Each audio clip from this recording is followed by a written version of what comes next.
Nurses are to be given precise instructions about how they should do their job, down to the frequency of rounds and the way they should speak to patients, in a direct intervention by the Prime Minister. David Cameron promised today to reduce bureaucracy so that nurses could spend more time on the wards. I think the standard is very high in the overwhelming majority of cases, and people rightly revere our nurses in Britain. But it's quite clear that in some limited cases, standards have fallen below what's acceptable. We've seen that in CQC reports, we've seen it with our own experience as constituency MPs, elderly relatives not getting the care they need. And so what we need to do is make sure that doesn't happen. Well, with me now are Julia Manning, who's Chief Executive of the health think tank 2020 Health, and Jane Salvage, who's an independent nursing expert. Jane, do you think it's a good idea of the Prime Minister to tell nurses to pull their socks up? Well, I think it's great that he's actually finally turning his attention to nursing, which of course is, a major issue, biggest group of workers in the health system. Sadly, I think what he's saying is rather too little, and it's come rather late. I think there's a paradox in that he's saying let's cut the bureaucracy, cut the paperwork, and at the same time proposing new measures which actually are themselves bureaucratic. So I think the questions are much more deep-rooted and systemic than quick fixes from Whitehall. But what he seems to be taken as a given is what we've seen in a couple of recent reports, which is that patients are getting a bad deal from nurses, that they're being left alone, they're not getting food, they're sometimes not getting their sheets changed when they've soiled themselves. That kind of thing is pretty frequent experience now. Well, firstly, I mean, I'm a nurse, and I've had a lot of hospital care recently, so I've experienced some of the problems myself at first hand. I think we have to have a perspective on it, not to minimise the problems that we've got, but it's kind of hard to know whether it really is worse than it's been before, or whether 24-hour media and much more rightly, much more Well, it's not 24-hour media who wrote these reports. It has to be said. But picking up every time on examples of bad practice. Yes, so I'm not denying it, absolutely not, but I say we need a sense of perspectives, because if you look at the number of reports to the Nursing Midwifery Council, nurses who are struck off, it's a tiny proportion of the 670,000. However, of course we've got to act on poor care. The question is whether what the Prime Minister's proposing goes anywhere near tackling that. I think the diagnosis is a bit thin in what he's saying, and I think the way that he's talking about addressing it doesn't really quite hit the spot for me. Julia, what he's obviously trying to do is to be on the side of the patient, to talk about improvements in the health service without spending any money. Well, I think that we welcome what he has said today and his visits to the hospitals. We do think that it's a really important, as you mentioned, there have been lots of reports last year highlighting poor nursing care.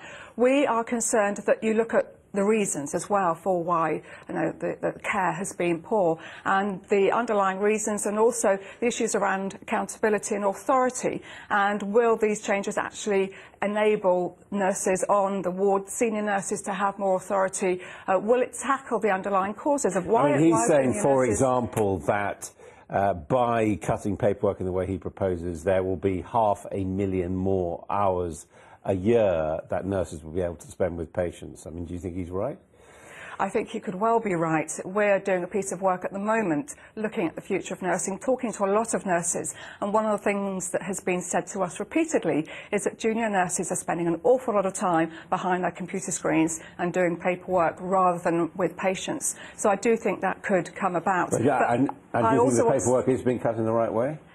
Well, I think that telling them that emphasising that being with patients is the most important thing is absolutely right, but looking at the reasons why they're not is also important. And I think there are cultural issues here, because I think as a society we don't actually value particularly elderly people in the way that we used to, and that has seeped into nursing. So the importance of actually spending time with people, the ability to communicate, young nurses today are from the Facebook generation.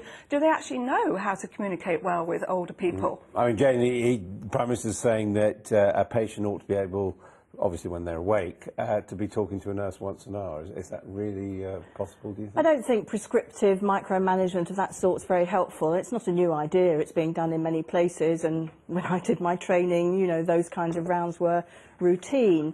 the sad thing is it's places where good practice is not routine that really need to be pulled up by the bootstraps, and that's down to some of the cultural changes that you've mentioned.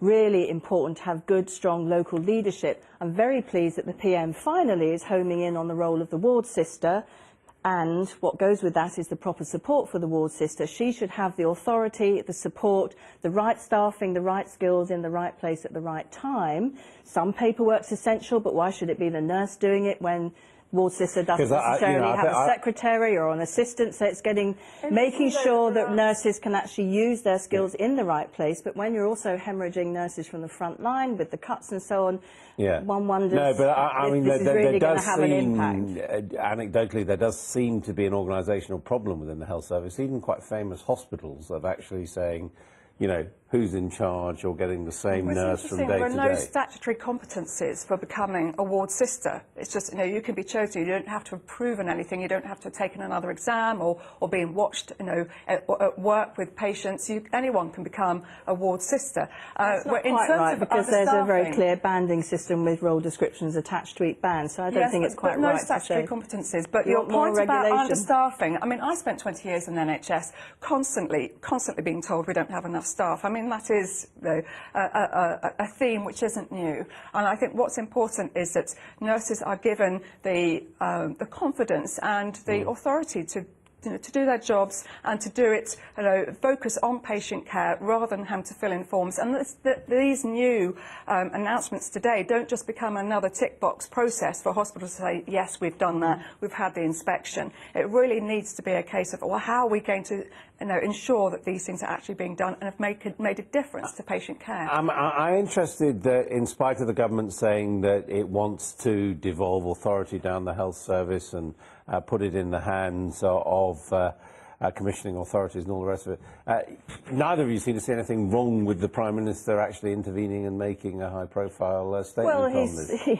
I mean, if he's not talking about nursing, then there's something wrong in that, because, as I've said, we are the biggest group of workers in the health system, and if nursing isn't delivering what patients and the public expect... But should the politicians be saying what nurses should do? He doesn't know himself about this. I mean, this is...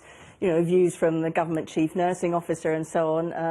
And indeed, 2 years ago, I was the main author of a report on nursing, which was commissioned by the previous Prime Minister. We reported, independent commission, 20 senior nursing midwifery experts. The government responded very late and very little. He's picking up on issues that we talked about 2 years ago. There's huge consensus in the nursing world and in partnership with patient organisations about these issues. The question is, when are they actually going to do something? A national forum. Can I just finish? A national forum. He talks about improving leadership at local level, great, and then he talks, heaven help us, about setting up a national forum. We've had dozens of national forums. We've got reports groaning on the shelves. We need local action, local support, boards that actually care about the quality of what's going on under their noses. Final point. We do want politicians to address this issue, because unless they talk about the importance of the status of nursing and the status of the elderly and care, then it's not going to happen on the ground. Ultimately, it's down to the hospitals to make it happen, though. Thank you both very much.